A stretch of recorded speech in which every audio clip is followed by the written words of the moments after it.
এই উপহারটি তোমার জন্য। This gift is for you. আমি তোমার জন্য একটি বই কিনেছি। I bought a book for you. সে তার পরিবারের জন্য কঠোর পরিশ্রম করে। He works hard for his family. আমি তোমার জন্য অপেক্ষা করছিলাম। I was waiting for you.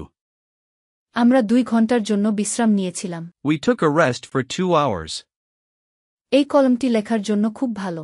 This pen is very good for writing. আমি আমার বন্ধুর জন্য একটি চিঠি লিখেছি। I wrote a letter for my friend. তুমি আমার জন্য কি করতে পারবে? What can you do for me? আমি ইংরেজি শেখার জন্য একটি কোর্স করছি।